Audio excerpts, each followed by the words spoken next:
today's movie review, I'll be reviewing the 2004 dieselpunk movie Sky Captain in the World of Tomorrow, the so far first and only movie to be directed by Kerry Conran. As far as production of this movie is concerned, Kerry, along with his brother Kevin, grew up watching a lot of classic adventure movies and serials, everything ranging from the original 1933 King Kong, the 1927 science fiction movie Metropolis, to the 1936 Flash Gordon serial series, among many other things. And sometime during the mid to late 90s, Kerry and his brother decided to make a 6 to 7 minute short film that took 4 years to make on his Mac computer because they were working with a zero budget. The short film in question being called The World of Tomorrow, which mainly paid homage to the 1941 Superman animated short film The Mechanical Monsters. And somehow this short film got the attention of the American director and producer John Abbott, the same man who directed movies such as Fried Green Tomatoes, Up Close and Personal, to producing the 2010 Darren Aronofsky movie Black Swan. And John Avnet approached Kerry Conran and asked him, hey, would you like to take that short little film and make it into a $70 million movie? And sometime later, production for Sky Captain in the World of Tomorrow was underway. But there was a catch. No major studio was interested in funding the movie.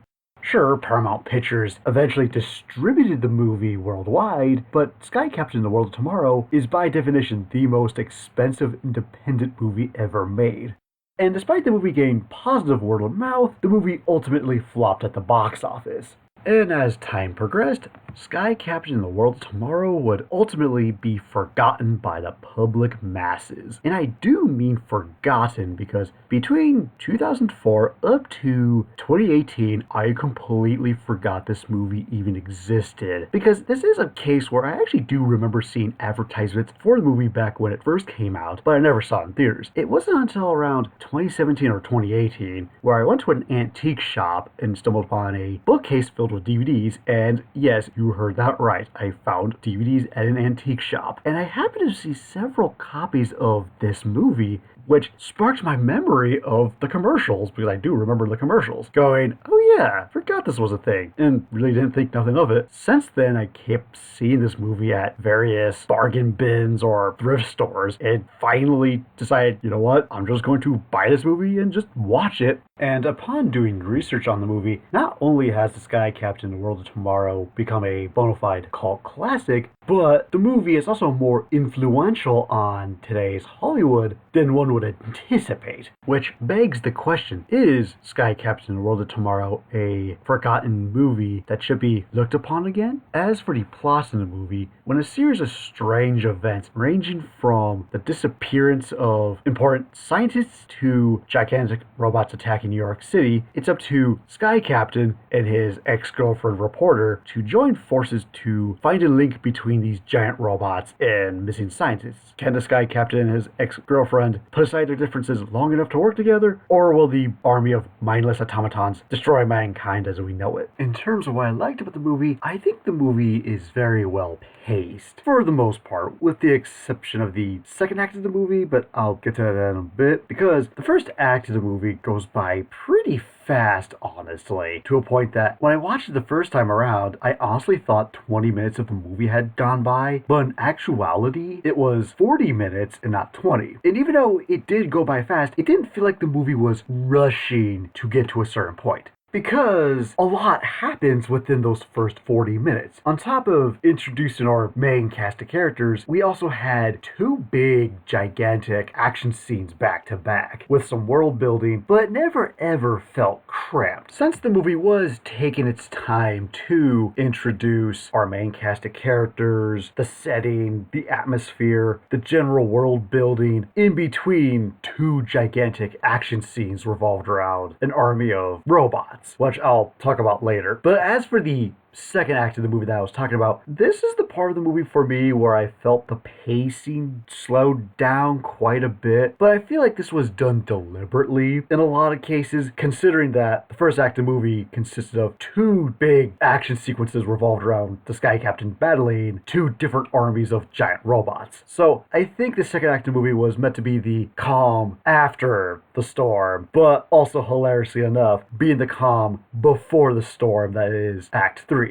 Because with Act 3, it plays out in the same way that Act 1 did, where I keep thinking 20 minutes of the movie had gone by, but it clearly was more than 20 minutes, given how much stuff occurred during that last act of the movie. So, overall, the second act of the movie moves by a little slow, but the first and third act of the movie move by fast, but not too fast. Another aspect of the movie I really enjoyed is the acting come from all our leads, with the exception of Gwyneth Paltrow, but I'll get to her later, because on pen and paper, the caliber of acting that's presented within this movie is very hokey, but it's intentionally meant to be hokey. And you can tell that a lot of the actors, ranging from Jude Law and Angelina Jolie, are at least having fun in their roles, giving the right caliber performance for their respective characters. And same goes for all the support cast as well. Another aspect of the movie I really enjoyed is the sound design, everything from the sound effects up to the actual soundtrack itself. Starting with the sound effects, because the sound effects themselves really do capture that auditory feel. Everything from the way the airplane engines sound to even the sounds of the laser beams the robots produce in the first third of the movie sound as if they were ripped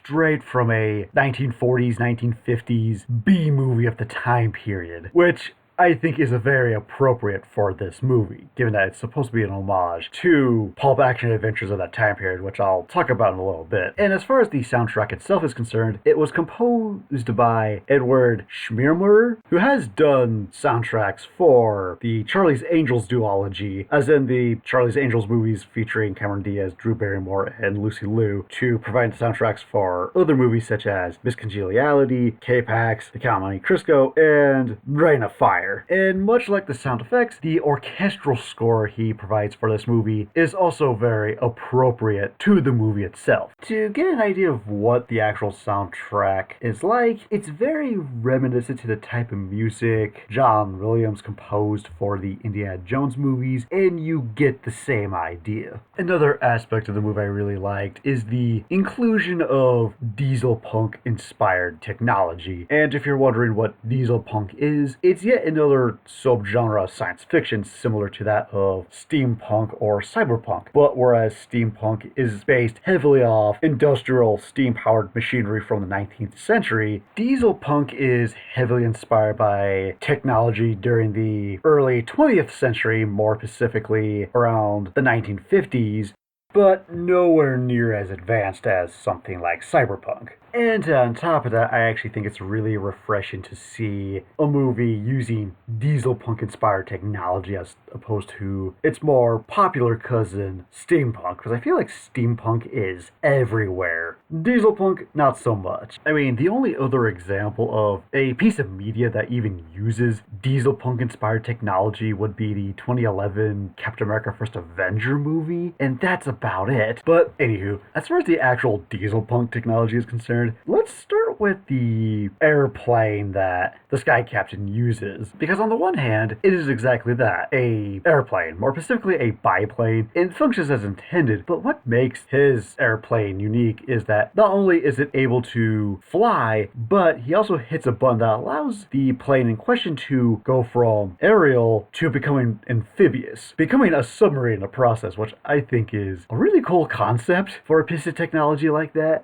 And during the last act of the movie, not only do we get introduced to more of these airplanes that have the capacity to go from both aerial to amphibious, but we're also introduced to this Royal Navy aircraft carrier that has the ability to fly, much like the helicarrier in the Marvel comics. And again, like I said earlier, I'll be talking about the homages in a little bit. Then you have the legions of robots that are commanded by Dr. Totenkopf, and all these machines, or robots more specifically, come in various shapes and sizes from the first wave, which literally look like an army of iron giants from the Iron Giant, with the only difference being that they were Earth-based machinery as opposed to coming from some other planet. And then you get the second wave, and the robots associated with the second wave come in two different sizes. You got these flying robots that honestly look like stealth fighters, but the thing that made them unique is the way they fly, because they don't just fly like a regular plane. Instead, they flap their wings like a bird, which I thought was a very unique depiction for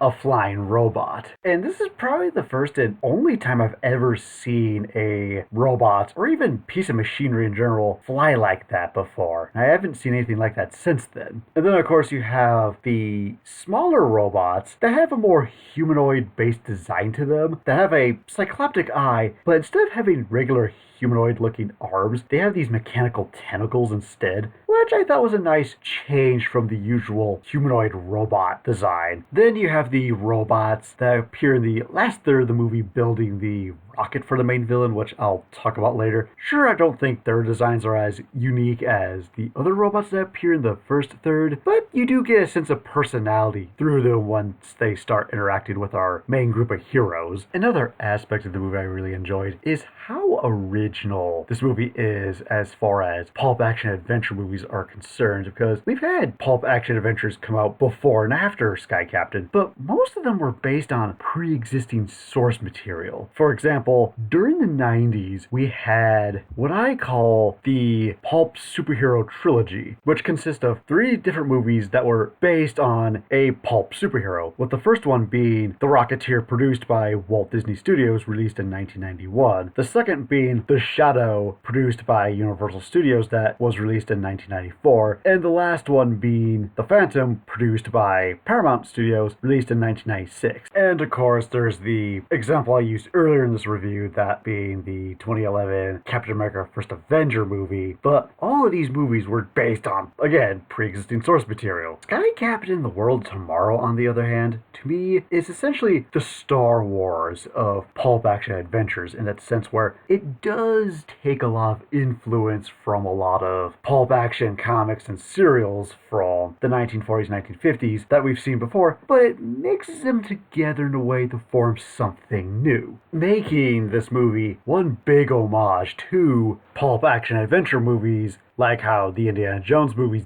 did back in the 1980s. Case in point, Angelina Jolie's character of Commander Frankie, along with the Royal Navy flying aircraft carrier that we see in the movie, are heavily inspired by Nick Fury and the helicarrier from the Marvel comics. And now that I think about it, this movie came out in 2004. 1 year later, we get the 2005 Doctor Who revival. In the second to last episode of season 3, we get introduced to the Valiant, which is a flying aircraft carrier, which makes me wonder, did the showrunners of the early seasons of the Doctor Who revival take influence from this, or Marvel? Well, that's aside the point. But not only does this movie make references to pulp action adventure comics, but also makes references to some other movies as well. I mean, Godzilla makes a cameo in this, and in the last third of the movie, it takes place on an island which I think is meant to be an homage to Skull Island from the original 1933 King Kong movie. And I also love the production design for the movie, in terms of both the costumes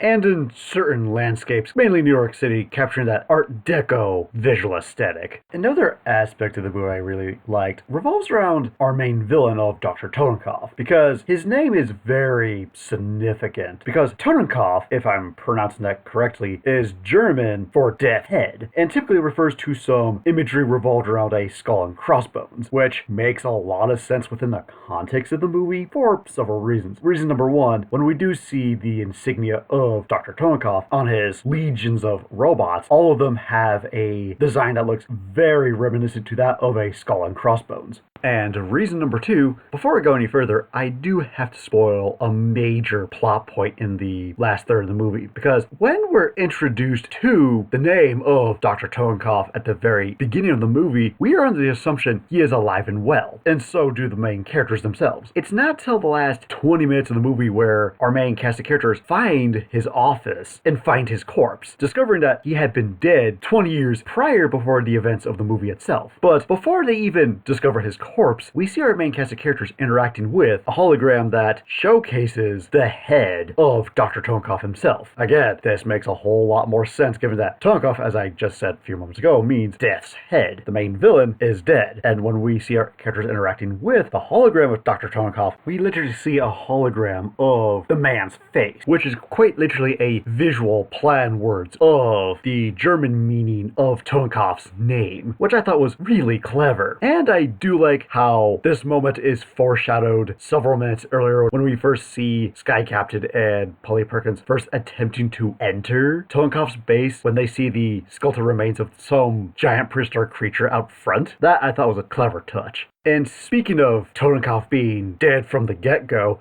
I don't know what this plot device is called, but I find it to be a very unique plot device, because the only other movie I've ever seen this is with the 1989 Japanese anime movie Pat Labor, the movie. And I think this is a really unique type of plot device, because it's something that really doesn't happen often. Sure, there are movies out there where you have the main hero and main villain never interacting with each other, as seen in something like The Fifth Element, but having the main hero never meet the villain because the main villain has been dead prior to the events of the movie and somehow their death has major influence over the events of the movie is pretty unique and original. And the last thing I liked about the movie is the climax itself. Not because it's action-oriented, because on the one hand, yes it is, but it's more intellectual, which was really surprising given that the first two-thirds of the movie, even for a good majority of the last third, were very action-heavy, but in an escapist kind of way. But the final few moments of the actual climax, when our two leads are on the rocket, this is where things take a completely different turn. Because the main villain's plan is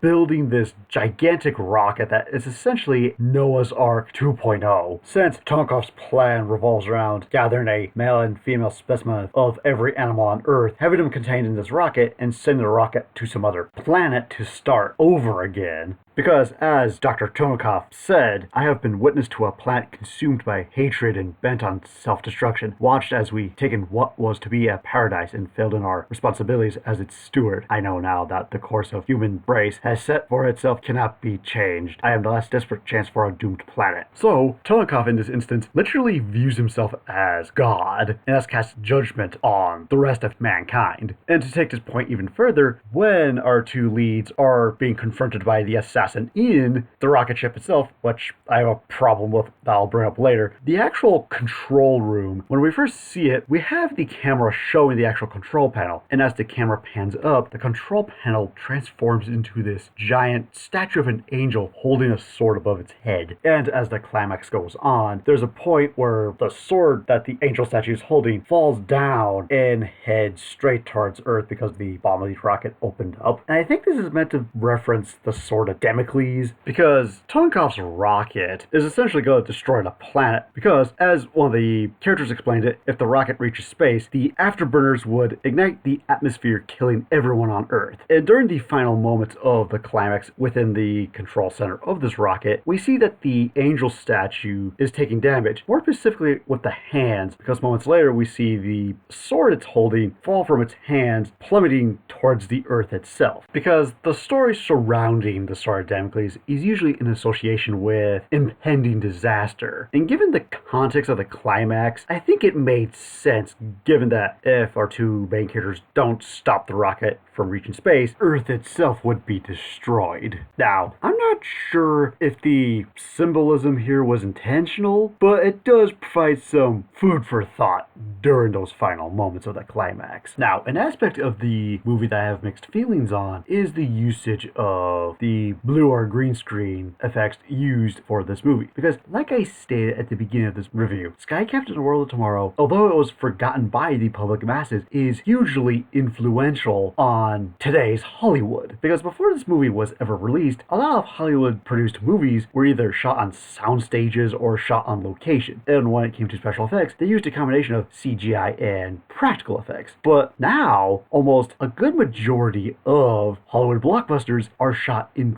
front of a blue or green screen. And since then, it has become very commonplace. But when this movie first came out, that wasn't the case, because no one had ever done that before. And for a short while, this movie did start a trend in which several movies around this time period would also get made using nothing but a blue or green screen. Everything from the 2004 live-action anime movie Castle, the French sci-fi movie Immortal, and along with Sin City, directed by Robert Rodriguez.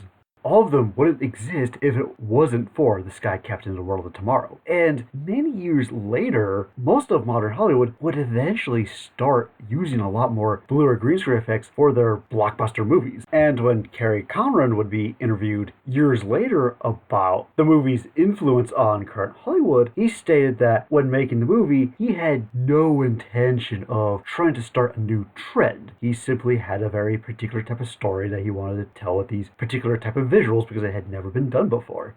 He didn't think the movie would start this trend within Hollywood in which a lot more major studios would start shooting a good majority of their blockbusters in front of a blue or green screen. So with that little tangent out of the way, how do the actual special effects in this movie hold up? Long story short, not so well. Because if you're someone who's watching this for the first time today, you could easily say the CGI in this movie is really bad, to a point where it looks like a cinematic cutscene from a PS2 video game from that time period. And keep in mind, this movie came out the exact year that we had Spider-Man 2, Hellboy, iRobot, and Harry Potter and the Prisoner of Azkaban. And the CGI in those movies look a lot better than the CGI in this movie. Sure, if you were to watch the movies I just mentioned today, you could tell the CGI in those movies has aged, but it's aged in a way where it looks pretty decent, say for some spotty CGI here and there. But there is a big difference between all of those movies I just mentioned along with this movie. Movies such as Spider-Man 2, Hellboy, iRobot, along with Harry Potter and the Prisoner of Azkaban were all produced by a major studio. With Sky Captain, on the other hand, like I mentioned at the beginning of this review, Sky Captain was never produced by a major studio. It was essentially an independent production. And even though the CGI does not look very good, but the fact that this was an independent production and the special effects team were able to produce the level of effects work that's seen in this movie is both really impressive and inspiring at the same time. And that is something that I can really respect about the filmmakers in this movie, showcasing that you can make a movie that's heavy on special effects and you don't need to be backed up by a major studio to produce special effects. Now, in terms of the problems that I have with the movie, honestly the first problem I have is really a nitpick, that being the humor, because the movie itself doesn't have that much in the way of humor, but when it does present some jokes, the jokes themselves fall flat and aren't funny at all, or some of them don't even make sense. Granted, I have a gut feeling if I was more familiar with the sense of humor that was relevant to that time period, maybe some of the jokes would have made more sense to me, but as it is, the jokes just fell flat for me. Although, that being said, there is one joke in particular I have a legit problem with because it ties into how the movie ends. Because between the time the movie starts up until the final 2 minutes, the movie has this sense of earnestness to its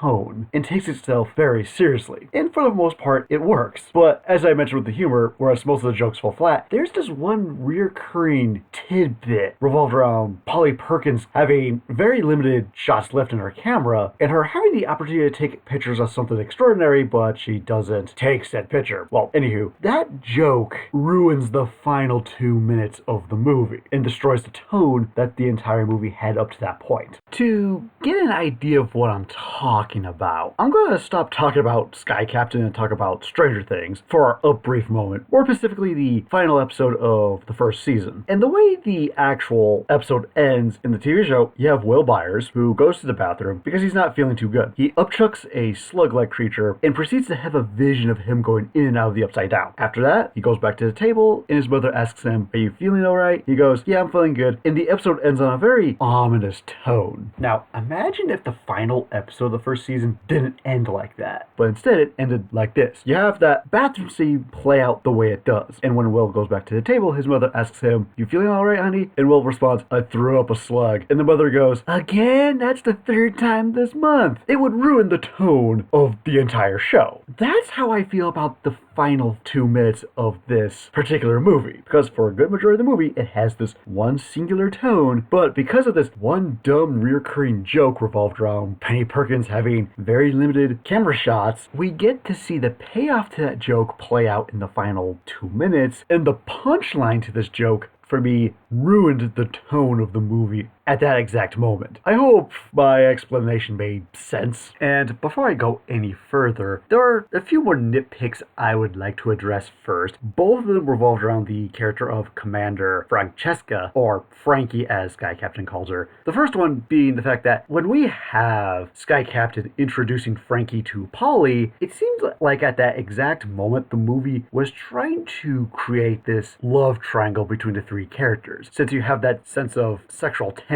going on within that moment. And only that moment, because for the remainder of the movie, we never go back to that. So I wonder what was even the point of introducing that tension to begin with if it wasn't going to amount to anything. It just seemed like the movie was trying to introduce a last-minute love triangle that ultimately amounted to nothing, to a point that you could easily take it out of the movie and nothing would have changed. And as for the second nitpick I have with Frankie, honestly, it's actually not a problem I have with the movie, personally. It's more, if anything, I was more surprised, if anything else. But if you're someone who's going into this movie expecting Angelina Jolie to be a major character who appears throughout the entire movie, you'll be disappointed. Because, going back to what I stated at the very beginning of this review, I do remember the advertising to this particular movie. And Angelina Jolie was heavily advertised in both the trailers, the TV spots, and the posters. But her character within the context of the movie has honestly less than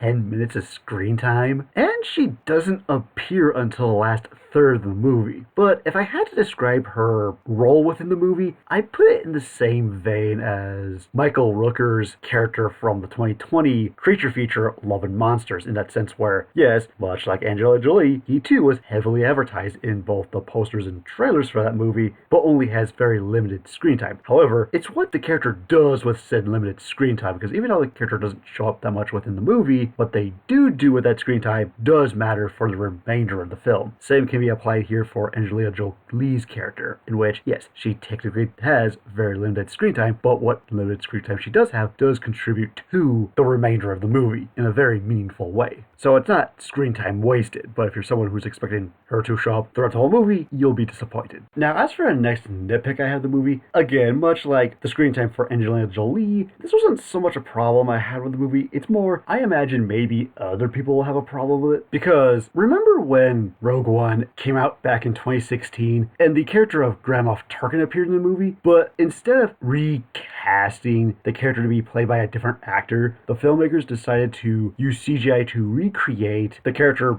based off Peter Cushing, who had been dead since 1994, and a lot of people had issues with this. Well, this movie does the exact same thing, but this did it in 2004, 12 years before Rogue One ever came out, because there is a moment where our heroes confront Dr. Tonikov, or at least a hologram of him, and the hologram in question is a CGI recreation of the late actor Lawrence Oliver, who had been dead since 1989. But thankfully, the hologram in question isn't in the movie for very long. Honestly, it appears in the movie for less than 30 seconds. But I do imagine people will probably have problems with this too from an ethical standpoint. But anywho, for the last nitpick I have with the movie, honestly, is the way it begins. from an editing standpoint, because the first several minutes before we ever get introduced to Polly Perkins, the opening sequence has a lot of crossfades going on, almost to a very comical standpoint. And the problem I have with this opening tidbit is that when we crossfade from one scene to the next, it does so in rapid fire succession, where we linger on this shot for 1 second, crossfade to another shot for 1 second before crossfading to another. We don't really linger on all the shots in between the crossfade. And because the editing is just crossfade at a rapid fire succession, I honestly had no idea what was going on within the first few minutes of the movie. But thankfully, the editing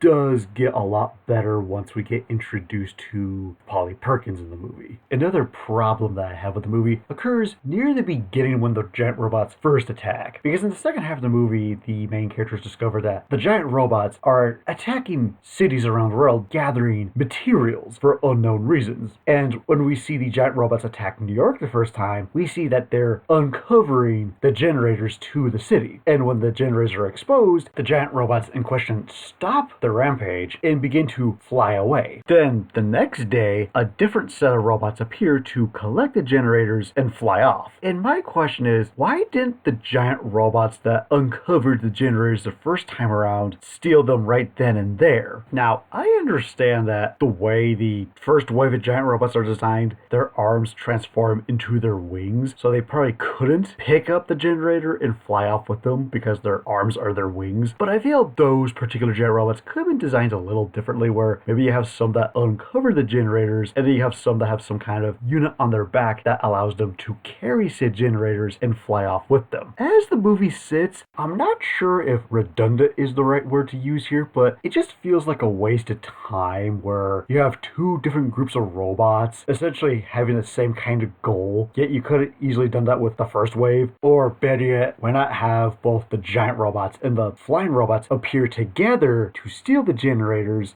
instead of having one group of giant robots show up one day and then have the next group show up the next day to steal them. It just feels like the reason why this occurred within the context of the movie was to extend the movie's runtime to pad it out. At least that's my takeaway from it. Another problem that I have with the movie is the assassin who works for Dr. Tonkov, because the movie describes her as being the mysterious partner who's taking command of his robot army. Now, we definitely see her taking command of robots at points throughout the movie, but there isn't really any sense of intrigue or mystery revolved around the character, because she's meant to serve as a physical challenge for our lead heroes of Joseph and Polly. And when she does appear, she leaves no impact whatsoever. Because with a character like the assassin, there should be this sense of dread and intrigue revolved around the character, yet there's none of that. Instead, we get this character who just shows up periodically to serve as an obstacle for our two main heroes. But even then, I feel that her role in the movie has so little to do with the actual movie itself. You could have written this character out of the movie, and I don't think anything would have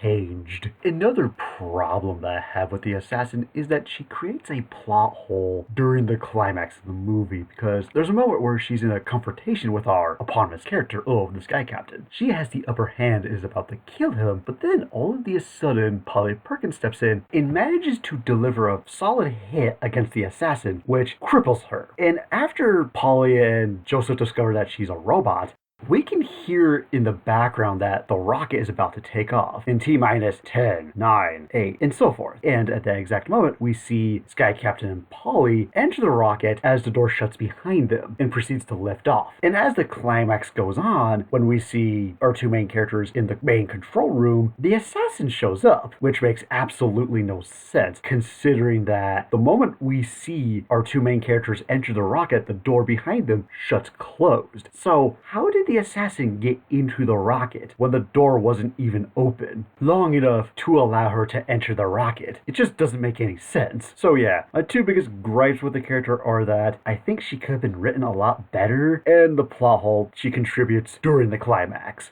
Another problem that I have with the movie is the visual colorization of the entire movie. Because from the very start of the movie up until the end, the color that the movie has going for it is entirely in sepia tone, which in my opinion looks super ugly and makes the movie look a lot cheaper than it really is. Because if you ever saw the original short film that this movie is based on, it's shot entirely in grayscale or black and white. And it's just one of those cases where that short movie looked a lot better because it was in black and white. Whereas this movie, on the other hand, it's entirely in sepia tone. And it just makes the movie look awful in that regard. And I think the movie would have looked a lot better if it was in grayscale. And keep in mind, this movie came out the same year that Sin City came out, and that movie was predominantly in black and white. Sure, it was very stylized black and white as opposed to it being grayscale, but it worked for that movie. And just to prove my point, I actually experimented with my TV and actually changed the television settings so that my TV was in grayscale mode, and the movie looked a lot better in its entirety being in grayscale as opposed to it being in sepia tone. Another problem that I have with the movie has to do with the lighting, because there are several scenes throughout the movie where I didn't think certain scenes were lit properly, which made it hard to see. The one example I can think of off the top of my head has to do with the first time our main characters encounter the assassin. Now, granted, contextually speaking, the scene itself takes place at night in a dark laboratory, so I can understand the lighting in that situation looking very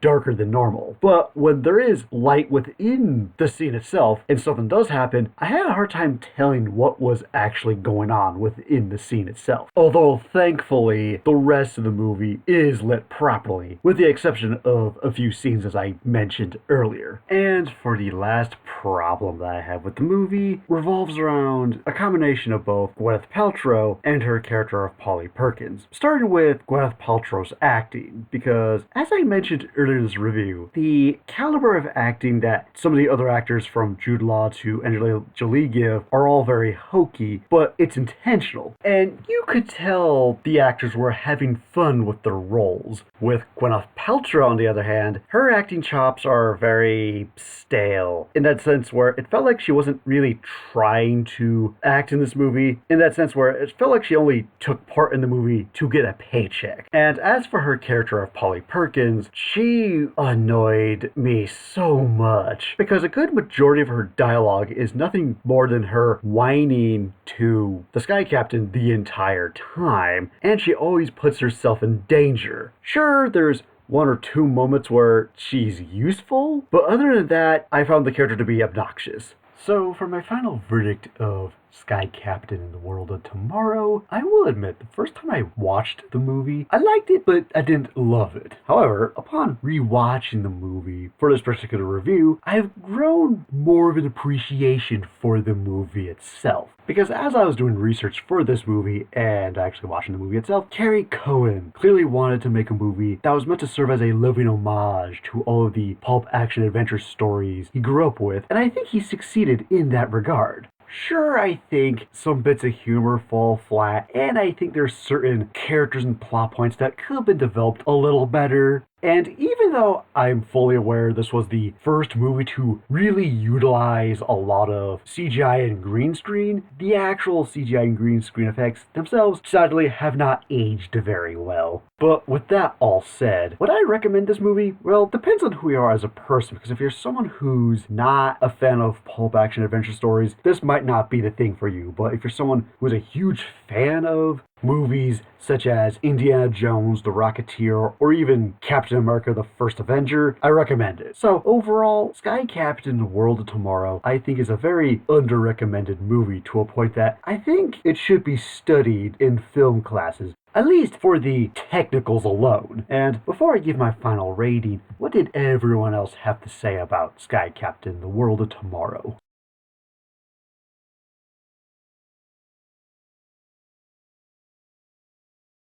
So it looks like the movie itself got mixed to average reception. And so for my final rating of Sky Captain The World of Tomorrow, I give it a 4 out of 5. So what is your favorite pulp action adventure movie? And see you later.